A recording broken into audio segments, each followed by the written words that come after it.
how do you feel I might get mad close. that you're treated differently, I guess, being black in America? Yeah. I feel like it makes you feel sick and it makes me feel nervous.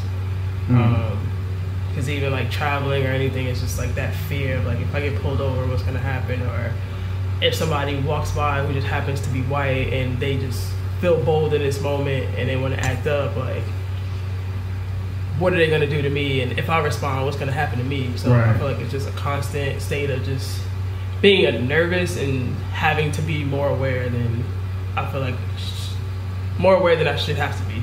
Right. Do you feel like there is a way to not have to deal with that? Do you think that's a possibility ever in your life that you could go through and not have to feel like that? I think a lot of it is like manifestation and kind of like blocking out what's really going on sometimes. I feel like if my focus is the fear of what's going to happen or the fear of what somebody else might do to me, then that's what's going to happen. But if it's like I kind of like tune it out, not be ignorant to what's going on, but kind of like tune out like what's really going on. Sometimes like I might be able to not manifest the negative, but more so manifest the positive. Right. Because everybody isn't evil. Every white person isn't, racist. Right.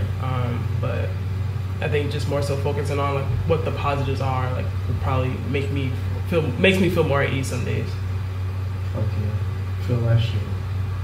Yeah, that's all I got. Economically, I kind of feel like you just always got to push harder. Especially like in the field that I'm in right now, most of my colleagues are either white or Hispanic. So being that upper management is white or Hispanic, they have a better chance of getting promoted than I do.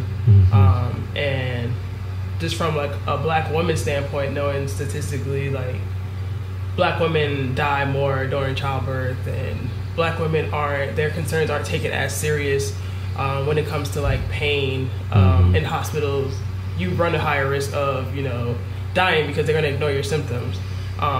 So health-wise, that makes me nervous, especially like trying to have a kid or things like that. Or if something were to happen to me and I did go to the hospital and say, hey, I'm in pain, and they're just brushing it off like, no, you're really not.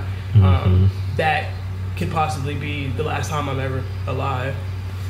I think I love that a lot of people try to mimic black women. So it's kind of like, you want to be us, but you hate us at the same time. So I think, in a sense, that's kind of empowering because, like, even though you're spilling hatred, you still tan or you still, like, get cornrows or you want to have, like, a curvaceous body. So that aspect of it, I think, is somewhat endearing.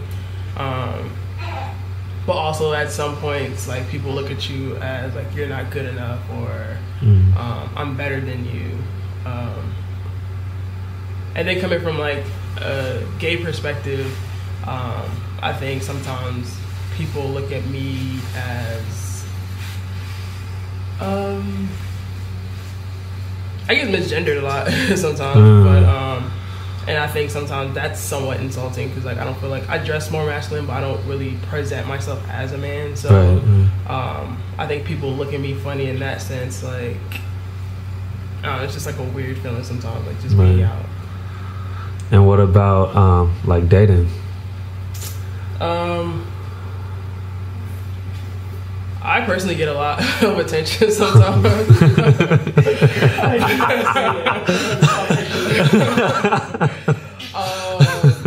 Especially because I have locks, and for me being in Austin, I get a lot of attention from white females, but also when I go to other cities or just like being online, like I get a lot of attention from just black women as well. But my experience is like with interacting with white women, sometimes it comes off as it's like they like the features and things like that, but like they don't understand like black culture or black experiences like on like a daily basis. Or if I'll explain like my relationships, my interactions with police officers, they're like, oh, you had to do that, and it's just like, yeah, like this is real life, like this is not just a facade, like so I think in that aspect with dating outside of my race, I think sometimes it's challenging because when somebody can't relate or they don't comprehend like what stresses you have to go through, and they kind of diminish it as like you're exaggerating. And it's like, no, I'm not exaggerating. Like, this really is going on. Yeah, like a cop really yanked me up for no reason and put me in handcuffs and threatened to send me to jail for nothing. Right. Where you can talk back to the police and you might get a ticket, you might just get nothing. Right. So it varies, I guess. Yeah. My experiences with that. I guess just touching on like some of the ways that you feel that you might have to adapt outside of who you are naturally, and you know what I mean, your walking everyday life based on how people will perceive you by being a black woman. I think I've gotten to the point where I'm kind of just like, I am me. What's gonna happen is gonna happen. Like, I'm not gonna disrespect nobody just because, but I'm not gonna diminish who I am as a person just to make you feel comfortable. Right. So I think more so my thing is just owning who I am. Like, if God forbid if something was to happen to me where I do die just because I'm black, burn the city down. But I'm not gonna not like, you know, walk on my held high just because you're uncomfortable. When did that change happen? I would say recently. I think the more like toxic and chaotic the world became, the more I was just like, let me just be me. Like, I'm fuck it. Yeah, like I can't change my skin color. Like, I cannot do that. I'm not gonna change being gay. I'm not gonna change my hair. I'm not gonna change the way that I dress. I might actually get a little more swaggier, but I'm not gonna, you know, be somebody I'm not just to make anybody else feel okay with their self. Like, you build yourself up. You, like, you know, learn more about me and things like that. But I'm not dimming my light so you can shine, so yours can shine brighter. Right. Yeah. That's so education.